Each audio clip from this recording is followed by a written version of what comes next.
اعوذ باللہ من الشیطان الرجیم بسم اللہ الرحمن الرحیم۔ عزیز طلباء السلام علیکم، امید ہے آپ ایمان کی بہترین حالت میں ہوں گے۔ عزیز طلباء، آج ہم اسلامیات کی کتاب سے باب پنجم حسن معاملات و معاشرت کے تیسرے سبق جہاد فی سبیل اللہ کی پڑھائی کریں گے، اور اس سبق کو پڑھنے کے بعد ہم یہ جانیں گے کہ جہاد فی سبیل اللہ کے معنی اور مفہوم کیا ہیں۔ پیغام پاکستان کی روشنی میں جہاد فی سبیل اللہ اور فساد فی الارض یعنی زمین پہ دہشت گردی وغیرہ میں فرق کر سکیں گے۔ قرآن و سنت کی روشنی میں جہاد فی سبیل اللہ کی ضرورت اور اہمیت کو جان سکیں گے۔ جہاد فی سبیل اللہ کی اقسام، شرائط اور اس کے دائرہ کار کو سمجھ سکیں گے۔ اس بات کو سمجھ سکیں گے کہ عملی جہاد صرف حاکم وقت کی اجازت سے ہو سکتا ہے۔ سبق کی پڑھائی شروع کرتے ہیں۔ جیسا کہ آپ کو پتہ ہے کہ سبق کے مشقی سوالات کی رہنمائی بھی ہم ساتھ ساتھ حاصل کرتے ہیں۔ تو ہمارا پہلا مختصر سوال ہے کہ جہاد کے معنی بتائیں۔ تو اس کا جواب یہاں سے ہوگا کہ جہاد کے معنی ہے کوشش کرنا۔ شریعت میں جہاد سے مراد اللہ تعالیٰ کے دین کی سربلندی کے لیے جان و مال کو وقف کر دینا جہاد ہے۔ یہ ہمارے پہلے مختصر سوال کا جواب ہے۔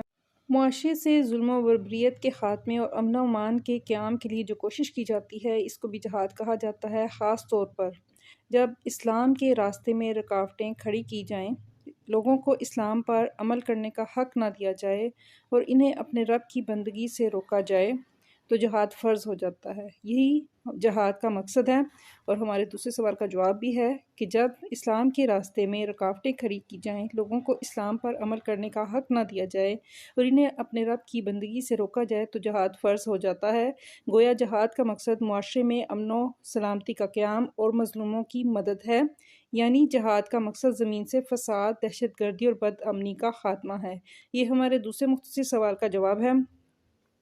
نبی کریم خاتم النبیین صلی اللہ علیہ وسلم جب تک مکہ مکرمہ میں تھے، مسلح جہاد فرض نہیں ہوا تھا۔ جب آپ خاتم النبیین صلی اللہ علیہ وسلم ہجرت کر کے مدینہ منورہ تشریف لے گئے اور کفار کی سازشوں اور ظلم و ستم کا سلسلہ بدستور جاری رہا، تو اللہ تعالیٰ نے مسلمانوں پر کفار سے جہاد کو فرض قرار دے دیا۔ ارشاد باری تعالیٰ ہے، ترجمہ: تم پر اللہ کی راہ میں قتال فرض کیا گیا ہے جبکہ وہ تمہیں طبعاً ناپسند ہے۔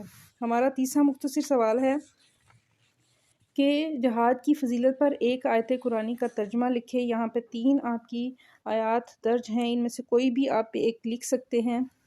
جہاد ایک عظیم الشان عبادت ہے جس میں مسلمان اپنا مال، وقت، صلاحیت اور بالآخر اپنی جان اپنے دین کی حفاظت اور سربلندی کے لیے قربان کر دیتا ہے۔ ارشاد باری تعالیٰ ہے، تیسرے سوال میں یہ آیت آپ لکھ سکتے ہیں جو کہ ہر لحاظ سے مکمل ہے۔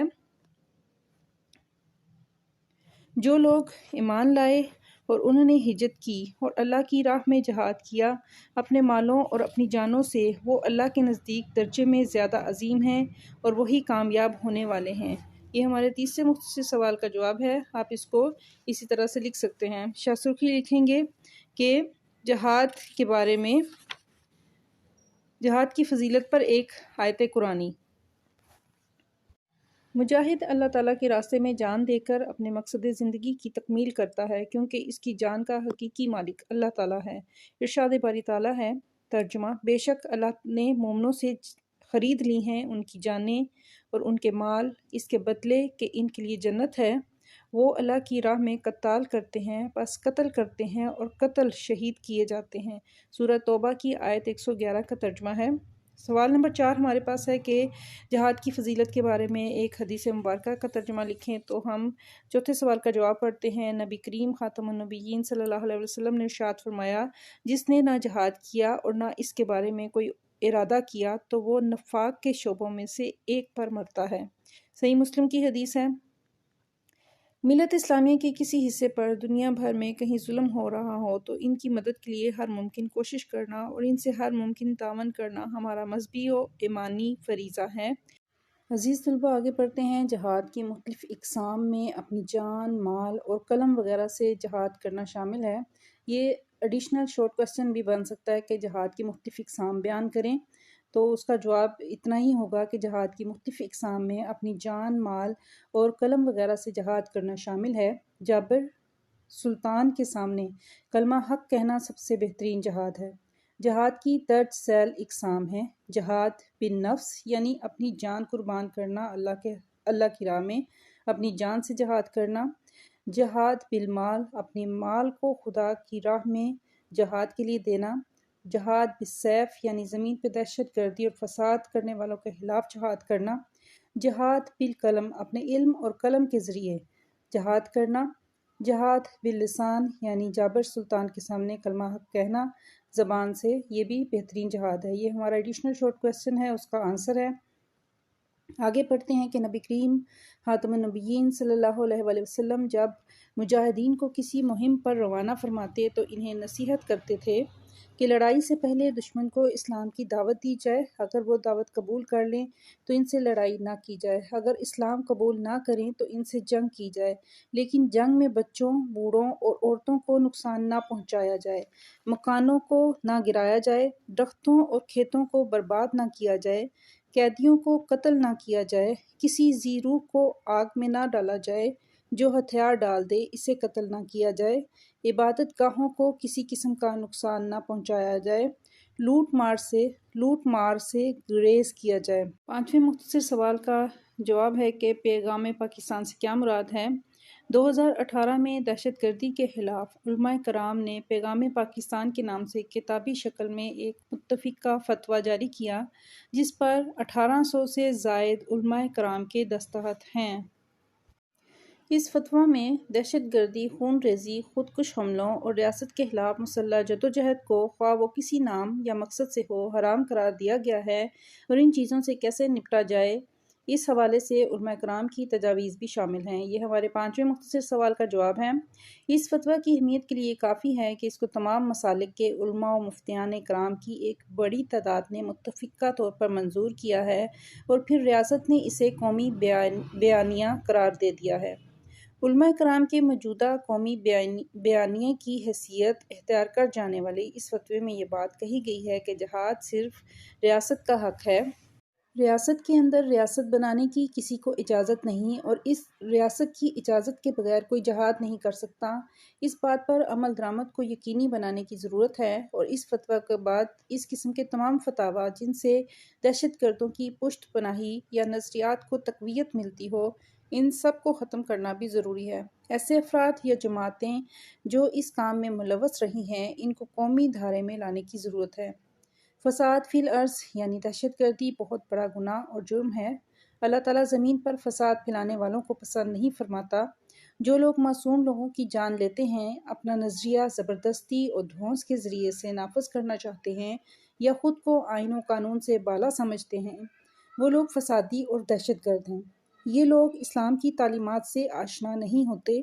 ہر مسلمان کو چاہیے کہ وہ زمین پر فساد پھیلانے والوں سے خود کو دور رکھے۔ مسلمان پر ضروری ہے کہ وہ جہاد کے حقیقی تصور کو سمجھے اور اسے دوسروں تک پہنچائے۔ اس پر لازم ہے کہ وہ ہر وقت اپنی جان و مال کو اللہ تعالیٰ کی راہ میں قربان کرنے کا عزم رکھے۔ ضرورت پڑنے پر ملت اسلامیہ اور دین اسلام کی خاطر اس عزم کو پورا کرے۔ مسلمان ریاست کی بھی ذمہ داری ہے کہ وہ دشمن کے مقابلے میں اپنی قوت تیار رکھے اور اہل اسلام کی جان و مال، عزت و آبرو کے تحفظ کی ہر ممکن کوشش کرے۔ عزیز طلباء، سبق کی پڑھائی مکمل ہوئی۔ سبق کے مشقی سوالات کی طرف آتے ہیں۔ مشق میں ہمارے پاس پہلا سوال ہے کہ درست جواب کا انتخاب کریں۔ جہاد کا مقصد، امن کا قیام۔ جہاد فرض ہوا مدینہ منورہ میں 2018 میں دہشت گردی کے خلاف جاری ہونے والے فتوے کو کہا جاتا ہے۔ پیغام پاکستان۔ جہاد بالسیف کا مقصد زمین سے ختم کرنا ہے فساد فی الارض کو۔